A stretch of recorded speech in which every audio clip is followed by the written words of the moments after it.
Hey, everybody, it's me, Mickie Giacomini, your host for Great Talks. And today we have with us our favorite solar guru, Anders Nilbrink. Yes, and he's going to come on and tell us all about what's new in the solar industry. Hey, Anders, how are you? I'm pretty good. How are you? I'm great. I'm great. Happy New Year. And happy New Year to you too. And I'm happy to be on your podcast again. Well, I am so excited to have you back because there's always so much going on in your industry. And I want to make sure that we start off this new year with all the new things that are happening to solar, for better or worse. So Um, yeah, go ahead. I was just going to say, last time you were here, I think we talked a little bit about net metering, right? We Just a did. little bit. Yeah, we did. And so net metering is the to kind of explain that really short. It's the when your solar system is not producing anything at nighttime, sorry, when your solar system is overproducing at daytime Yes. and you're not using it, you put it back on the grid, and then the utility company pays you for that, and then at nighttime when the solar system isn't producing, you buy it back. And that used to be one to one. What you put on the grid, you could take back, and it was kind of a one to one wash there. So they changed that in 2023 in April, and now the big utility companies only pay you 8 cents per kilowatt. It's about 8 cents. That varies a little bit, but around 8 cents per kilowatt. But you have to buy the same kilowatt that you sold for 8 cents. You have to buy back for at about 35, 40 cents. So it's solar became less beneficial than it used to be. So yeah, that was the big change last year, and that has affected the industry, Yeah. and people have yeah, it's been less beneficial. I mean, it's still, you can still save money on it, but the Oh, but the absolutely. but the the payback period has been extended for like 4 or 5 years, and now it's maybe up to 8 or 9 or 10 years. So Uh, a lot more people are hesitating, unfortunately. So, while that is bad news, the good news is, like you just mentioned, you can still benefit from getting solar if you haven't already. But I have been curious. So, I'm so excited to have you back today because, as you well know, and everybody else, the real estate industry, housing took a hit with mortgage loans over this last year. The interest rates just skyrocketed. It was just crazy. And I'm curious, what about solar loans? Have Yeah, I you mean seen the this. same impact? Yeah, I mean the same thing happened there. And Mm. it's not the people or homeowners choosing solar is not only due to the net metering, change in net metering. The interest rate skyrocket. So it was, when you run the numbers, it was less beneficial for people. But I can't. I got to stress that it's still going solar is still a great option for most homeowners in California, because Oh, sure. um, utility companies are increasing the rates. I think they're going Yep. to increase it at least 13, 14% this year, and I think it was last year it was something like 20%. So on a Yeah. long time, if you look at it on a long time savings, you can still save a lot of money on Yeah, absolutely. Absolutely. Maybe not as much as it used to be, but still a big savings. it. It Yeah, is expensive. Electricity is very expensive. I yeah, can't speak for other states, but I can speak for California, and it is yeah. really up there and it hurts. So Uh, solar is I, still a great option. I also like to just to mention that the net metering was only the three big utility companies: PG&E, Mhm. SoCal Edison, and San Diego Gas and Electric. So those who have LADWP, they were not, or there's a few other smaller ones. They were not affected by this net metering. Interesting. They're still in the, so to say, all the old way. So there, it's Oh, even better. Yeah. So if you live in LA, for example, and have mhm. LADWP, you should definitely look into it, because there it might definitely make sense for you. Okay, and then in the greater Sacramento area, there is PG&E in a lot of the surrounding areas. For example, I'm in Placer County, Mm, definitely PG&E. mm, But down in Sacramento, there's SMUD. mhm. So that might be one for people to check and see if Yeah, it would definitely. be Yeah, beneficial for definitely them. have a look at that. So Yeah, so absolutely. so what people started to look towards, is the third party owned. So we call that, it's the PP, power purchase agreement, and leases, and those Mhm. are better financially for many homeowners. Um, Okay. the Interesting. important things to say about the third party own is that you don't own the system. You let a Mhm. company put solar panels on your roof, and then you get the benefit of the getting cheap electricity. So that's so interesting that you mentioned that, because I feel like what I was hearing for a while there is there was a movement more toward owning your own solar. And now it's starting to the pendulum is shifting back to Yeah. leasing your solar. And do you feel like that might be a direct result of the interest rates? Yeah, I mean, it's the interest rate, and definitely. I mean, if you can pay cash for it, that is always the Oh, best. sure. But since the interest rates are so high, a third party own, it's a better option for most homeowners, or for many homeowners. Yes. Well, I know you and I have talked before about both owning and leasing and the importance of, if you are in the market for solar for your home, it is so important that you're working with a solar company that is very transparent and will Yeah, really go through those agreements with you. Can you share a little bit more about that, because that is such a concern and it's so important. This is an yeah. important So thing. yeah, so I mean, you're totally right. So there are different companies that manage these third party in a differently when they talk to homeowners. Either they don't want to talk about the cons of the third party own, or they just don't know and understand them.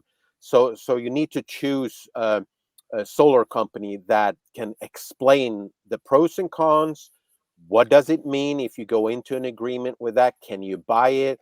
Can you buy the solar system out after a few years? What will that cost? Mhm. What happens when you sell the home? Yes. Um, and who is responsible for repair? And get all these questions answered, and that you work with a company that I mean, you should, as a homeowner, you shouldn't really have to ask those questions, because a company that is Yeah. transparent, they Yep, will explain that. They absolutely. will have those concerns written down on a paper and explain to you before you even get to the Q&A part Absolutely. of the conversation. And I think Absolutely. that is really important, that you think about what company you want to go with, and what company you choose. I couldn't agree with you more. I mean, that is so important that you know what you are buying or leasing and what that Mm, entails. Now, I run into that a lot from my side as a realtor mm, for both sellers and buyers. So, let me tell you about buyers. This is one of the things that I know this won't make me very popular for saying, but here's the deal. Just because, buyers, you are qualified to buy a home at X amount, I'm always encouraging my clients to stop and think about, okay, what's actually your comfort level for mm, your purchase price? Not mm, how much you can actually afford, mm, but what's your comfort level? mm, And this is so critical when you're considering that, if you are buying a home, especially if it has a lease, a solar lease, you need to make sure that you can qualify mm, for having that lease transferred into your name. mm. Yeah, Important. A yeah. lot I of mean, people don't think about that. no, I mean, and when you, And when you're as a buyer looking at buying a home with solar, you need to see it is the solar owned by the homeowner, or is there a leasing agreement or a power purchase agreement, and then you need to see what does that mean. And most of these agreements Mhm. are transferable. And yeah, and if the company that owns the solar system don't qualify you, well, then that house is not for you. But then Exactly. and I have never had it happen. I've heard about it, but I've never had it happen. So it doesn't happen that often. But if it Yeah. happens, then you should probably think about maybe looking at another price range of a home. Right. But Exactly. I also think that uh, if you look at a house and start moving forward and wanting that house with a lease or power purchase agreement on the solar system, you probably can't come down the road or go down the road and then say, yeah, we want you to remove the solar panels because we don't want that. Well, then maybe that house is not for you to start Exactly. off with. Then Yeah. maybe looking at another house that doesn't have solar, and then you can get solar on it Yep. when you buy that. So, Absolutely. And we tend to see something like that happen only if a buyer has overextended themselves. They're maxing out that the max that they can qualify for. yeah, So I personally have never had that with any of my clients, probably because I am always like comfort zone, comfort zone, yeah, comfort yeah, zone.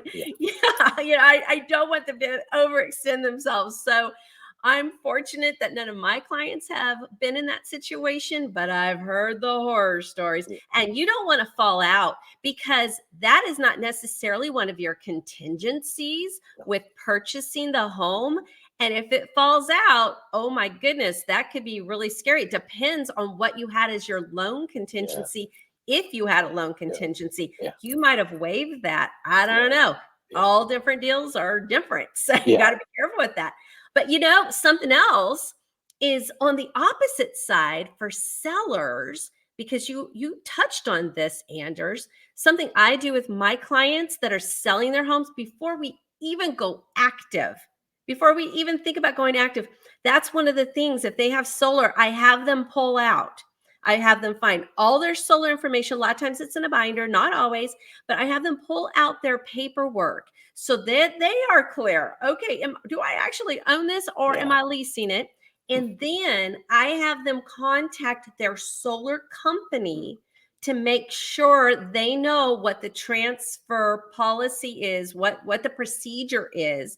Sometimes it takes a couple of weeks, mm, sometimes not. And another thing is, don't wait until the last second. no, A deal can fall out because yeah. of the solar. Yeah.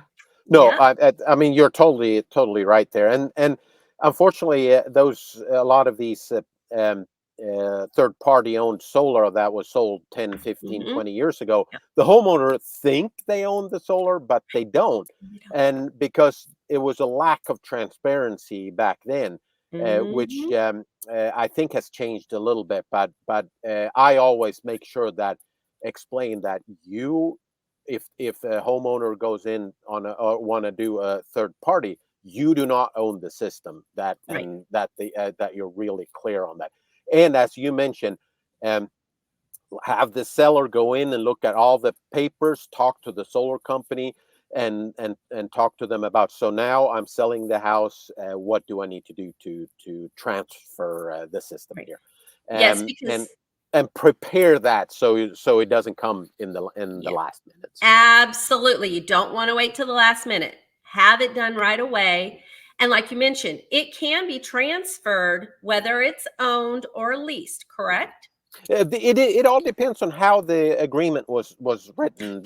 Sure. And in most cases nowadays they you can do that. But I mean, it if it didn't if it's not in there, it might be a problem. Yeah, it Mhm. might be. But I also think that if you're a seller, you should make sure that you choose a realtor like yourself that knows how to manage a transaction with the solar system, because then that realtor can help you Right. prepare to make it a successful sale for you. Yeah, absolutely. Thank you for saying that because it is so important. So sellers, make sure you ask your realtor if they're experienced with that. Oh, let me give you one more tip also, sellers. While you're talking to your realtor about this is very important and I don't think most people think about it. But you need to ask your realtor if the title company that you will be using for your escrow, if that title representative is experienced in solar. That makes or breaks a deal. Yeah, I mean, it can still go through, but there could be a lot more obstacles. If your title representative actually is experienced with solar, knows what they're doing, that can help to smooth everything. So, or I should say, the vast majority of it. yeah, I have actually changed title companies that I use as a result of that.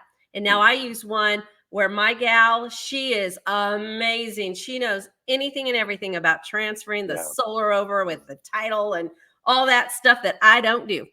yeah. So, I and um, yeah, and I mean what you're saying is that if you're a homeowner and if you're selling or buying a home and if you're adding solar or selling a house or buying a house with solar, you need to have qualified help, people that know what they're doing, and going on a website and trying to do that yourself and rely on some artificial intelligence.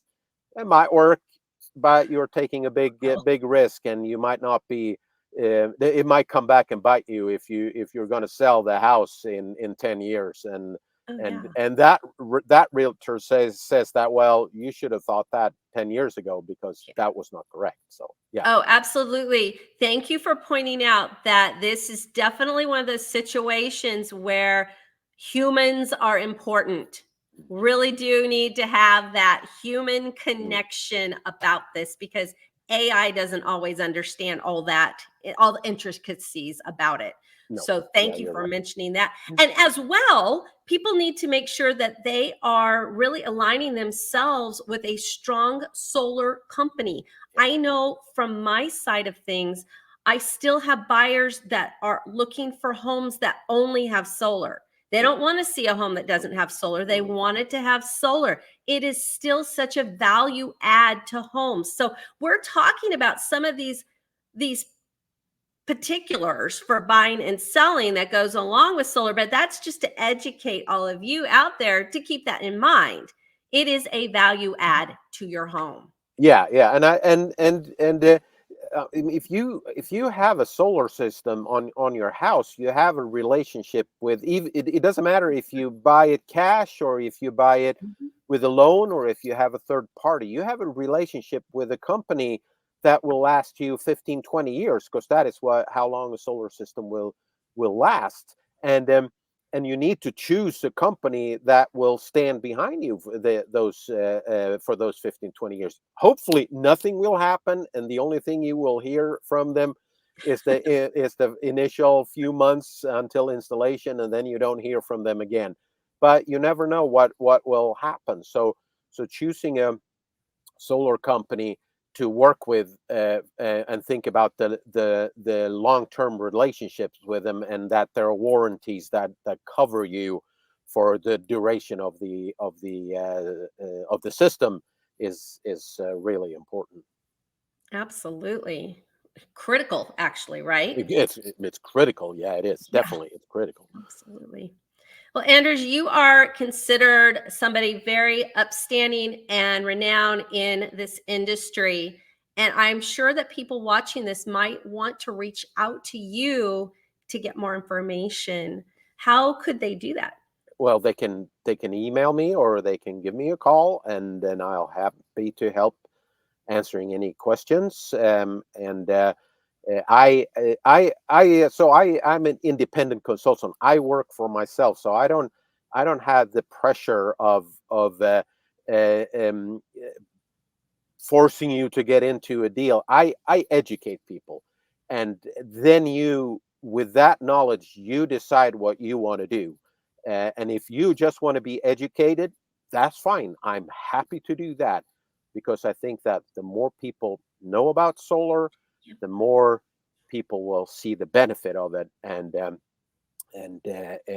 eventually choose to go solar. So you can email me. I don't know. Will you be listing some email address in the show notes here, or yeah? So Yes, you can I look will there. drop all that information All in right. the description, and that way people can reach out to you. Awesome. So thank you so much, Anders, for being with us today and sharing so much about what's going on in solar this year. Well, thank you for having this podcast and educating all people about real estate and solar. Oh, you're welcome. And you're welcome, everybody. We hope you enjoy. And if you have any questions, please drop them in. And also feel free to reach out to Anders or myself. Thanks, everybody. Thank Bye-bye. you.